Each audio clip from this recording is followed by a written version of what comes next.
in der Latina, wie man vielleicht meint. Ohne zu wollen ist sie reingerutscht, an der Motto-Party hat sie verwünscht. Die grosse Liebe auf den ersten Blick, nicht wegen dem Aussehen, aber wie er sich gibt. Für auch heute Abend auf sicher zu gehen, legt sie wieder die spanischen Kleider an. Unter dieser Maske versteckt sie ziemlich viel.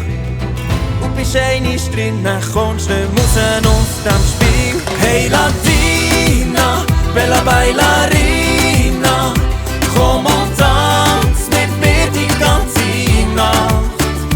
Hey Latina, komm wir nehmen noch eine Caipirinha. Hörst das Lied, wo alles mit uns macht?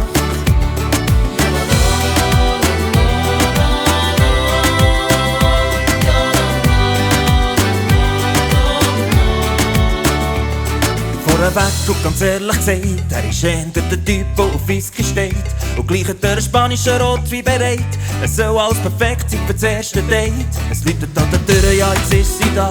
Buenas tardes, mujer hermosa. Vor 5 Minuten via Google übersetzt, auswendig gelernt, ja das tun ist jetzt. Unter dieser Maske versteckt er ziemlich viel.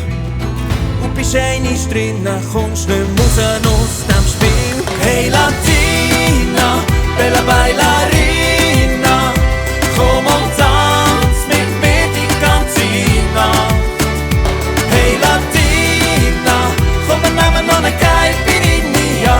Hörst das Lied, wo alles mit uns macht? Und nach dem Essen, da bittet er zum Tanz. Sie denkt, das ist das Ende von der Geschichte.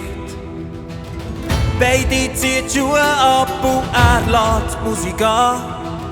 Und dann zeigt er sein wahres Gesicht. Oh, hey,